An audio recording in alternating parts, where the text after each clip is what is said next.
ನಮಸ್ಕಾರ ವೀಕ್ಷಕರೇ, ಇಂದಿನ ದಿನ ಭವಿಷ್ಯ ಕಾರ್ಯಕ್ರಮಕ್ಕೆ ತಮ್ಮೆಲ್ಲರಿಗೂ ಆದರದ ಸುಸ್ವಾಗತ. ಗಂ ಗಣಪತಯೇ ನಮಃ. ಸಕಲ ವಿಘ್ನ ನಿವಾರಕನಾದ ಆ ಗಣೇಶನ ಸ್ಮರಣೆ ಮಾಡುತ್ತಾ ಇಂದಿನ ದಿನ ಭವಿಷ್ಯ ಕಾರ್ಯಕ್ರಮಕ್ಕೆ ತಮ್ಮೆಲ್ಲರಿಗೂ ಸುಸ್ವಾಗತ. ದಿನ ಭವಿಷ್ಯವನ್ನು ಶುರು ಮಾಡುವ ಮುನ್ನ ಇವತ್ತಿನ ಮತ್ತು ನಾಳೆಯ ರಾಹುಕಾಲ, ಯಮಗಂಡ ಕಾಲ ಮತ್ತು ಕುಳಿಕ ಕಾಲ ಹೇಗಿದೆ ಎಂದು ಸ್ವಲ್ಪ ತಿಳಿಯೋಣ. ರಾಹುಕಾಲ ಇಂದು 10:52ರಿಂದ 12:28ರವರೆಗೆ, ನಾಳೆ 9:16ರಿಂದ 10:52ರವರೆಗೆ. ಯಮಗಂಡ ಕಾಲ ಇಂದು 3:40ರಿಂದ 5:16ರವರೆಗೆ, ನಾಳೆ 2:04ದಿಂದ 3:40ರವರೆಗೆ. ಉಳಿಕ ಕಾಲ ಇಂದು 7:39ರಿಂದ 9:15ರವರೆಗೆ, ನಾಳೆ 6:03ದಿಂದ 7:39ರವರೆಗೆ. ಯಾವುದೇ ಶುಭ ಕಾರ್ಯಗಳನ್ನು ಈ 3 ಸಮಯಗಳಲ್ಲಿ ಮಾಡಬೇಡಿ. ಇನ್ನು ಶುಭ ಮುಹೂರ್ತ ಇಂದು 11:20ರಿಂದ 12:05ರವರೆಗೆ, ನಾಳೆ 11:15ದಿಂದ 12ಗಂಟೆವರೆಗೆ. ನಾವು ಇಂದು ಮಕರ ರಾಶಿಯವರ ಇವತ್ತಿನ ಮತ್ತು ನಾಳೆಯ 2 ದಿನಗಳ ಭವಿಷ್ಯ ಹೇಗಿದೆ ಎಂಬುದನ್ನು ಈಗ ಸಂಪೂರ್ಣವಾಗಿ ನೋಡೋಣ. ಮೊದಲನೆಯದಾಗಿ ಆರ್ಥಿಕ ಸ್ಥಿತಿ ಮತ್ತು ಹಣಕಾಸಿನ ಬಗ್ಗೆ ನೋಡುವುದಾದರೆ, ಮಕರ ರಾಶಿಯವರ ಆರ್ಥಿಕ ಸ್ಥಿತಿಯು ಕಠಿಣ ಪರಿಶ್ರಮ ಮತ್ತು ವ್ಯವಸ್ಥಿತ ನಿಯಂತ್ರಣದ ಮೇಲೆ ನಿರ್ಧಾರವಾಗಲಿದೆ. ನಿಮ್ಮ ರಾಜ್ಯಾಧಿಪತಿ ಶನಿಯು ದ್ವಿತೀಯ ಭಾವದಲ್ಲಿ ಸಂಚರಿಸುತ್ತಿರುವುದರಿಂದ ಹಣದ ಹರಿವು ನಿಧಾನವಾಗಿದ್ದರೂ ಅತ್ಯಂತ ಸ್ಥಿರವಾಗಿರುತ್ತದೆ. ಮಕರ ರಾಶಿಯವರು ಹುಟ್ಟುತ್ತಲೇ ಮಿತವ್ಯಯಿಗಳು ಮತ್ತು ದುಂದುವೆಚ್ಚಗಳನ್ನು ದ್ವೇಷಿಸುವವರು. ಈ 2 ದಿನ ನಿಮ್ಮ ಕಟ್ಟುನಿಟ್ಟಿನ ಹಣಕಾಸು ಶಿಸ್ತು ಮತ್ತು ಬ್ಯಾಂಕ್ ಬ್ಯಾಲೆನ್ಸ್ ಅನ್ನು ಭದ್ರಪಡಿಸಲಿದೆ. ಹೂಡಿಕೆಯ ವಿಷಯಕ್ಕೆ ಬಂದರೆ, ಶಾರ್ಟ್ ಟರ್ಮ್ ಇನ್ವೆಸ್ಟ್ಮೆಂಟ್ಗಳಿಗೆ ನಿಮಗೆ ಯಾವುದೇ ಪ್ರಯೋಜನವಿಲ್ಲ. ದೀರ್ಘಾವಧಿ ಇಟ್ಟಿಗೆ, ಮಣ್ಣಿನ ವ್ಯವಹಾರಗಳು, ಕಬ್ಬಿಣ, ಅದಿರು, ಯಂತ್ರೋಪಕರಣಗಳ ಉತ್ಪಾದನಾ ಸಂಸ್ಥೆಗಳು ಅಥವಾ ನೀವು ಷೇರುಗಳ ಮೇಲೆ ದೀರ್ಘಕಾಲದ ಬಂಡವಾಳ ಹೂಡಲು ಇದು ಅತ್ಯಂತ ಪ್ರಶಸ್ತವಾದ ಸಮಯವಾಗಿದೆ. ಉದ್ಯೋಗ ಮತ್ತು ವ್ಯವಹಾರದ ವಿಚಾರಕ್ಕೆ ಬರುವುದಾದರೆ, ವೃತ್ತಿ ರಂಗದಲ್ಲಿ ಮಕರ ರಾಶಿಯವರಿಗೆ ಕರ್ತವ್ಯ ನಿಷ್ಠೆ ಮತ್ತು ಅತ್ಯುನ್ನತ ಶಿಸ್ತಿನ ದಿನಗಳಿವು. ಕಚೇರಿಯಲ್ಲಿ ಬೇರೆ ಎಲ್ಲರೂ ಕೈಚೆಲ್ಲಿದ ಅತಿ ಹೆಚ್ಚು ದ್ವಿತೀಯಾರ್ಥದ ಶ್ರಮ ಬೇಡುವ ಜಟಿಲವಾದ ಕೆಲಸಗಳನ್ನು ನಿಮ್ಮ ಹೆಗಲಿಗೆ ಹಾಕಲಾಗುವುದು. ಮಕರ ರಾಶಿಯವರ ಮೂಲ ಗುಣವೇ ತಾಳ್ಮೆ ಮತ್ತು ಕಠಿಣ ಪರಿಶ್ರಮ. ನೀವು ಯಾವುದೇ ಹಗಲು ರಾತ್ರಿ ಎನ್ನದೆ ದುಡಿದು ಆ ಒಂದು ಕೆಲಸವನ್ನು ಮುಗಿಸಿ ಸಂಸ್ಥೆಯನ್ನು, ನಿಮ್ಮ ಅನಿವಾರ್ಯತೆಯನ್ನು ಸಾಬೀತುಪಡಿಸಲಿದ್ದೀರಿ. ಕಾರ್ಖಾನೆಗಳು, labour contract, civil engineering, real estate, ನಿರ್ಮಾಣ ಹಂತದ ಯೋಜನೆಗಳು ಮತ್ತು ಕಾನೂನು ಸುವ್ಯವಸ್ಥೆ ಇಲಾಖೆಯಲ್ಲಿ ಕೆಲಸ ಮಾಡುವ ಮಕರ ರಾಶಿಯವರಿಗೆ ಈ ದಿನಗಳಲ್ಲಿ ಉನ್ನತ ಅಧಿಕಾರಿಗಳಿಂದ ಮನ್ನಣೆ ಸಿಗಲಿದೆ. ಆರೋಗ್ಯ ಮತ್ತು ದೈಹಿಕ ಸ್ಥಿತಿಯ ಬಗ್ಗೆ ನೋಡುವುದಾದರೆ, ಆರೋಗ್ಯ ದೃಷ್ಟಿಯಿಂದ ಮಕರ ರಾಶಿಯವರು ದೇಹದ ಮೂಳೆಗಳು, ಮೊಣಕಾಲುಗಳು, ಕೀಲುಗಳು ಮತ್ತು ಹಲ್ಲುಗಳ ಆರೋಗ್ಯದ ಕಡೆಗೆ ಹೆಚ್ಚಿನ ಮುನ್ನೆಚ್ಚರಿಕೆ ವಹಿಸಬೇಕು. ಶನಿ ಗ್ರಹದ ಪ್ರಭಾವದಿಂದ ದೇಹದಲ್ಲಿ ವಾತ ದೋಷ ಹೆಚ್ಚಾಗಿ ಮೊಣಕಾಲು ನೋವು, ಕೀಲುಗಳ ಜಡತ್ವ ಅಥವಾ ಇಮ್ಮಡಿ ನೋವಿನ ಸಮಸ್ಯೆಗಳು ಬಾಧಿಸಬಹುದು. ಅತಿಯಾದ ದೈಹಿಕ ಶ್ರಮದಿಂದ ಸಂಜೆಯ ವೇಳೆಗೆ ವಿಪರೀತ ಆಯಾಸ ಕಾಣಿಸಿಕೊಳ್ಳುವುದರಿಂದ ಮೂಳೆಗಳಿಗೆ ಕ್ಯಾಲ್ಸಿಯಂ ಸಿಗುವಂತಹ ಆಹಾರ ಕ್ರಮವನ್ನು ರೂಢಿಸಿಕೊಳ್ಳಿ. ತಂಪು ಪಾನೀಯಗಳು ಅಥವಾ ವಾತವನ್ನು ಹೆಚ್ಚಿಸುವ ಬಟಾಣಿ, ಆಲೂಗಡ್ಡೆಯಂತಹ ಪದಾರ್ಥಗಳನ್ನು ಸಂಪೂರ್ಣವಾಗಿ ಅವಾಯ್ಡ್ ಮಾಡಿ. ಮುಂಜಾನೆ ಅಥವಾ ಸಂಜೆ ವಾಕಿಂಗ್ ಮಾಡುವುದಕ್ಕಿಂತ ಹೆಚ್ಚಾಗಿ ಸಾಸಿವೆ ಎಣ್ಣೆಯಿಂದ ಕಾಲಿನ ಕೀಲುಗಳಿಗೆ ಮಸಾಜ್ ಮಾಡಿಕೊಳ್ಳುವುದು ಮತ್ತು ಉಗ್ರವಾದ ಸ್ಟ್ರೆಚಿಂಗ್ ವ್ಯಾಯಾಮಗಳನ್ನು ಮಾಡುವುದು ದೈಹಿಕ ನಮ್ಯತೆಯನ್ನು ಕಾಯ್ದುಕೊಳ್ಳುವುದು ನೆರವಾಗುತ್ತದೆ.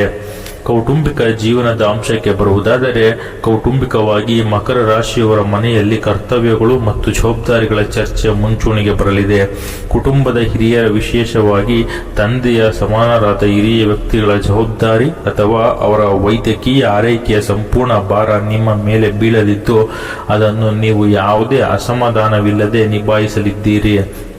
ಮನೆಯಲ್ಲಿ ಹಳೆಯ ರಿಪೇರಿ ಕೆಲಸಗಳು ಅಥವಾ ಪೈಪ್ಲೈನ್ ತಳಮಡಿ ಬದಲಾವಣೆಯಂತಹ ಸಿವಿಲ್ ಕೆಲಸಗಳಿಗಾಗಿ ಸ್ವಲ್ಪ ಹಣ ವ್ಯಯವಾಗಬಹುದು. ನಿಮ್ಮ ಗಂಭೀರ ಮತ್ತು ಕಠಿಣ ವರ್ತನೆ ಮನೆಯ ಸಣ್ಣ ವಯಸ್ಸಿನ ಸದಸ್ಯರಿಗೆ ಸ್ವಲ್ಪ ಭಯ ಮೂಡಿಸಬಹುದು. ಹಾಗಾಗಿ ಸಂಜೆ ಕೌಟುಂಬಿಕವಾಗಿ ಕುಳಿತು ಮಾತನಾಡುವಾಗ ವಾತಾವರಣವನ್ನು ಸ್ವಲ್ಪ ಹಗುರಗೊಳಿಸಲು ಪ್ರಯತ್ನಿಸಿ. ಒಟ್ಟಾರೆಯಾಗಿ ಕುಟುಂಬದಲ್ಲಿ ನಿಮ್ಮ ಜವಾಬ್ದಾರಿಯುತ ನಡೆಗೆ ಗೌರವ ಸಿಗಲಿದೆ. ಪ್ರೀತಿ ಮತ್ತು ವೈವಾಹಿಕ ಜೀವನಕ್ಕೆ ಬರುವುದಾದರೆ, ದಾಂಪತ್ಯ ಮತ್ತು ಪ್ರೇಮ ಜೀವನದಲ್ಲಿ ಮಕರ ರಾಶಿಯವರು ಯಾವುದೇ ರೀತಿಯ ನಾಟಕೀಯತೆ ಅಥವಾ ಅತಿಯಾದ ಭಾವನಾತ್ಮಕ ಪ್ರದರ್ಶನವನ್ನು ಇಷ್ಟಪಡುವುದಿಲ್ಲ. ಬದಲಿಗೆ ಭರವಸೆ ಮತ್ತು ಸ್ಥಿರತೆಗೆ ಆದ್ಯತೆ ನೀಡುತ್ತಾರೆ. ವಿವಾಹಿತ ದಂಪತಿಗಳ ನಡುವೆ ಆ 2 ದಿನ ಸೌಮ್ಯ ಹಾಗೂ ಪ್ರಬುದ್ಧ ವಾತಾವರಣ ಇರಲಿದೆ. ಸಂಗಾತಿಯು ನಿಮ್ಮ ವೃತ್ತಿಪರ ಒತ್ತಡವನ್ನು ಅರ್ಥ ಮಾಡಿಕೊಂಡು ಮನೆಯ ಜವಾಬ್ದಾರಿಗಳನ್ನು ತಾವೇ ನಿಭಾಯಿಸಿ ನಿಮಗೆ ನೆಮ್ಮದಿ ನೀಡಲಿದ್ದಾರೆ. ಇನ್ನು ಪ್ರೇಮಿಗಳ ನಡುವೆ ಇದ್ದ ಸಣ್ಣ ಪುಟ್ಟ ಪ್ರಾಯೋಗಿಕ ಭಿನ್ನಾಭಿಪ್ರಾಯಗಳು ದೂರವಾಗಲಿವೆ. ನಿಮ್ಮ ಪ್ರೇಮ ಸಂಬಂಧವನ್ನು ಕೇವಲ ಮೋಜಿನ ಹಂತದಲ್ಲೇ ನಿಲ್ಲಿಸದೆ ಭವಿಷ್ಯದ ಆರ್ಥಿಕ ಭದ್ರತೆಯನ್ನು ಗಮನದಲ್ಲಿಟ್ಟುಕೊಂಡು ಮದುವೆಯ ನಿರ್ಧಾರಕ್ಕೆ ಬರಲು ಪರಸ್ಪರ ಪ್ರಬುದ್ಧ ಮಾತುಕತೆಗಳು ನಡೆಸಲಿದ್ದೀರಿ. ಅವಿವಾಹಿತರಿಗೆ ಶ್ರಮಜೀವಿ ಹಾಗೂ ಶಿಸ್ತುಬದ್ಧ ಹಿನ್ನೆಲೆಯುಳ್ಳ ಕಡೆಯಿಂದ ಜೆನ್ಯೂನ್ ಸಂಬಂಧಗಳು ಬರುವ ಲಕ್ಷಣಗಳಿವೆ. ಶಿಕ್ಷಣ ಮತ್ತು ವಿದ್ಯಾರ್ಥಿ ವಿಷಯಕ್ಕೆ ಬರುವುದಾದರೆ, ವಿದ್ಯಾರ್ಥಿಗಳಿಗೆ ಈ 2 ದಿನಗಳು ಕಠಿಣ ಶ್ರಮವನ್ನು ಪರೀಕ್ಷಿಸುವ ಸಮಯವಾಗಿದೆ.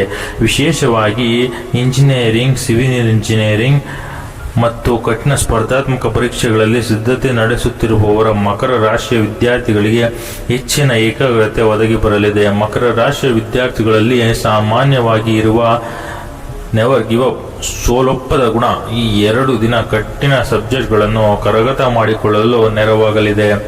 ಶಾರ್ಟ್ಕಟ್ ಮೂಲಕ ಓದಲು ಪ್ರಯತ್ನಿಸಬೇಡಿ. ಪ್ರತಿಯೊಂದು ಚಾಪ್ಟರ್ ಅನ್ನು ವಿವರವಾಗಿ ಅಧ್ಯಯನ ಮಾಡಿದರೆ ಮಾತ್ರ ಪರೀಕ್ಷೆಯಲ್ಲಿ ಯಶಸ್ಸು ಸಿಗಲಿದೆ. ಪ್ರಯಾಣ ಮತ್ತು ಸ್ಥಳಾಂತರದ ಬಗ್ಗೆ ನೋಡುವುದಾದರೆ, ಪ್ರಯಾಣದ ವಿಷಯದಲ್ಲಿ ಮಕರ ರಾಶಿಯವರಿಗೆ ಅತ್ಯಂತ ವ್ಯವಸ್ಥಿತ ಹಾಗೂ ಕೆಲಸದ ನಿಮಿತ್ತ ಜರ್ನಿಗಳನ್ನು ಹೋಗುವ ಯೋಗವಿದೆ. ಯಾವುದೇ ಮನರಂಜನಾ ಪ್ರವಾಸಗಳಿಗಿಂತ ಉದ್ಯೋಗದ ಸೈಟ್ ವಿಸಿಟ್, ಫ್ಯಾಕ್ಟರಿಗಳ ಪರಿಶೀಲನೆ ಅಥವಾ ಹೊಸ ಬಿಸಿನೆಸ್ ಜಾಗಗಳನ್ನು ಹುಡುಕಲು ನೀವು ಮಾಡುವ ಪ್ರಯಾಣಗಳು ಯಶಸ್ವಿಯಾಗಲಿವೆ. ಆದರೆ ಪ್ರಯಾಣದ ಸಮಯದಲ್ಲಿ ವಾಹನದ ಇಂಜಿನ್, ಟೈರ್ ಮತ್ತು ಬ್ರೇಕ್ ವ್ಯವಸ್ಥೆಯನ್ನು ಮುಂಚಿತವಾಗಿ ಪರಿಶೀಲಿಸಿಕೊಳ್ಳಿ. ನಿರ್ಲಕ್ಷ್ಯ ವಹಿಸಿದರೆ ಮಧ್ಯದಾರಿ ವಾಹನ ಕೆಟ್ಟು ಸಮಯ ವ್ಯರ್ಥವಾಗಬಹುದು. ಹೊಸ ಮನೆಗೆ ಅಥವಾ ಹಳೆಯ ಆಫೀಸನ್ನು ಕೈಗಾರಿಕಾ ಪ್ರದೇಶಗಳಿಗೆ ಸ್ಥಳಾಂತರಿಸಲು ಪೂರಕವಾದ ಒಪ್ಪಂದವನ್ನು ಅಂತಿಮಗೊಳಿಸಲು ಈ ದಿನಗಳು ಸೂಕ್ತವಾಗಿವೆ. ಹೊಸ ಖರೀದಿ ಮತ್ತು ಮಾರಾಟದ ವಿಚಾರಕ್ಕೆ ಬರುವುದಾದರೆ, ಹೊಸ ಉಪಯುಕ್ತ ವಸ್ತುಗಳನ್ನು ಮತ್ತು ಕಬ್ಬಿಣದ ಆಧಾರಿತ ಪರಿಕರಗಳನ್ನು ಖರೀದಿಸಲು ಗ್ರಹ ಬಲಗಳು ಉತ್ತಮವಾಗಿವೆ. ನೀವು ದೀರ್ಘಕಾಲದಿಂದ ಕೊಳ್ಳಬೇಕು ಎಂದುಕೊಂಡಿದ್ದಂತಹ ಗೃಹ ಬಳಕೆಯ ಕಠಿಣ ವಸ್ತುಗಳು, ಇಂಜಿನಿಯರಿಂಗ್ ಗ್ಯಾಜೆಟ್ಗಳು, ಉದ್ಯಮಕ್ಕೆ ಬೇಕಾದ ಕಚ್ಚಾ ವಸ್ತುಗಳು ಖರೀದಿಸಲು ಹಣ ವಿನಿಯೋಗಿಸಲಿದ್ದೀರಿ. ಕಪ್ಪು ಅಥವಾ ಬೂದು ಬಣ್ಣದ ವಾಹನಗಳು ಅಥವಾ ಬಳಸಿದ ಯಂತ್ರೋಪಕರಣಗಳನ್ನು ಖರೀದಿಸಲು ಮನಸ್ಸು ಮಾಡಿದ್ದರೆ ಮುಂದುವರಿಸಬಹುದು. ಇನ್ನು ರಿಯಲ್ ಎಸ್ಟೇಟ್ ವ್ಯವಹಾರದಲ್ಲಿ ಹಳೆಯ ಕಮಿಷನ್ ಕಟ್ಟಡಗಳು, ಗೋದಾಮುಗಳು ಅಥವಾ ಮುಚ್ಚಿ ಹೋದ ಕಾರ್ಖಾನೆಗಳ ಜಮೀನನ್ನು ಉತ್ತಮ ಲಾಭದೊಂದಿಗೆ ದೊಡ್ಡ ಕೈಗಾರಿಕಾ ಕ್ಲೈಂಟ್ಗಳಿಗೆ ಮಾರಾಟ ಮಾಡಲು ನಂಬಿಕಸ್ಥ ಬ್ರೋಕರ್ಗಳು ಸಿಗಲಿದ್ದಾರೆ. ಸಮಾಜದಲ್ಲಿನ ಗೌರವ ವಿಚಾರಕ್ಕೆ ಬರುವುದಾದರೆ, ಸಮಾಜದಲ್ಲಿ ನಿಮ್ಮ ಪ್ರಾಮಾಣಿಕತೆ, ಕಠಿಣ ಪರಿಶ್ರಮ ಮತ್ತು ಸದ್ದಿಲ್ಲದೆ ಕೆಲಸ ಮಾಡುವ ನಿಸ್ವಾರ್ಥ ಗುಣಕ್ಕೆ ಭಾರಿ ಮನ್ನಣೆ ಸಿಗಲಿದೆ. ಇನ್ನು ರಾಜಕೀಯ ವಲಯದಲ್ಲಿ ಇರುವವರಿಗೆ, ಮಕರ ರಾಶಿಯವರಿಗೆ ಇದು ತಳಮಟ್ಟದ ಸಂಘಟನೆಯ ಸಮಯವಾಗಿದೆ.